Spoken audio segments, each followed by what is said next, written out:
A mental exercise. The purpose of mental exercises must not be misunderstood. There is no virtue in charms or formulated strings of words. There is no short cut to development by repeating prayers or incantations. A mental exercise is an exercise, not in repeating words, but in the thinking of certain thoughts.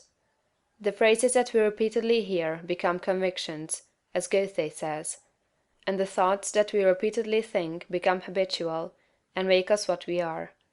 The purpose in taking a mental exercise is that you may think certain thoughts repeatedly until you form a habit of thinking them. Then they will be your thoughts all the time. Taken in the right way and with an understanding of their purpose, mental exercises are of great value, but taken as most people take them they are worse than useless. The thoughts embodied in the following exercise are the ones you want to think. You should take the exercise once or twice daily, but you should think the thoughts continuously. That is, do not think them twice a day for a stated time, and then forget them until it is time to take the exercise again. The exercise is to impress you with the material for continuous thought.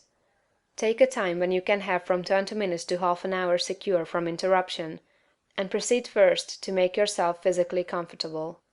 Lie at ease in a Morris chair, or on a couch, or in bed. It is best to lie flat on your back. If you have no other time, take the exercise on going to bed at night and before rising in the morning. First let your attention travel over your body from the crown of your head to the soles of your feet, relaxing every muscle as you go. Relax completely. And next, get physical and other ills off your mind. Let the attention pass down the spinal cord and out over the nerves to the extremities, and as you do so, think, "My nerves are in perfect order all over my body. They obey my will, and I have great nerve force." Next bring your attention to the lungs and think, "I am breathing deeply and quietly, and the air goes into every cell of my lungs, which are in perfect condition. My blood is purified and made clean." Next to the heart. "My heart is beating strongly and steadily, and my circulation is perfect, even to the extremities." Next to the digestive system. "My stomach and bowels perform their work perfectly. My food is digested and assimilated, and my body rebuilt and nourished. My liver, kidneys, and bladder each perform their several functions without pain or strain. I am perfectly well. My body is resting, my mind is quiet, and my soul is at peace. I have no anxiety about financial or other matters. God, who is within me, is also in all things I want, impelling them toward me. All that I want is already given to me. I have no anxiety about my health, for I am perfectly well. I have no worry or fear whatever. I rise above all temptation to moral evil. I cast out all greed, selfishness, and narrow personal ambition. I do not hold envy, malice, or enmity toward any living soul. I will follow no course of action which is not in accord with my highest ideals. I am right, and I will do right." Viewpoint. All is right with the world. It is perfect and advancing to completion. I will contemplate the facts of social, political, and industrial life only from this high viewpoint. Behold, it is all very good. I will see all human beings, all my acquaintances, friends, neighbors, and the members of my own household in the same way. They are all good. Nothing is wrong with the universe. Nothing can be wrong but my own personal attitude, and henceforth I keep that right. My whole trust is in God. Consecration. I will obey my soul, and be true to that within me that is highest. I will search within for the pure idea of right in all things, and when I find it, I will express it in my outward life. I will abandon everything I have outgrown for the best I can think. I will have the highest thoughts concerning all my relationships, and my manner and action shall express these thoughts.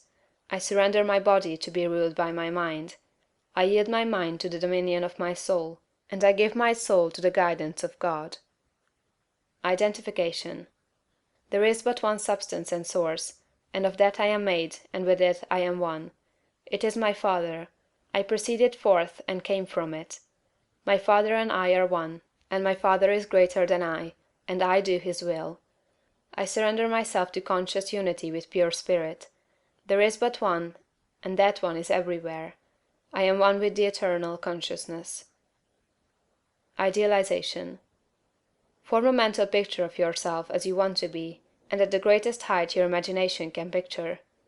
Dwell upon this for some little time, holding the thought. This is what I really am. This is a picture of my own perfect and advancing to completion. I will contemplate the facts of social, political, and industrial life only from this high viewpoint. Behold, it is all very good. I will see all human beings, all my acquaintances, friends, neighbors, and the members of my own household in the same way. They are all good. Nothing is wrong with the universe, nothing can be wrong but my own personal attitude, and henceforth I keep that right. My whole trust is in God. Realization. I appropriate to myself the power to become what I want to be, and to do what I want to do. I exercise creative energy. All the power there is mine. I will arise and go forth with power and perfect confidence. I will do mighty works in the strength of the Lord, my God. I will trust and not fear, for God is with me. End of chapter 21.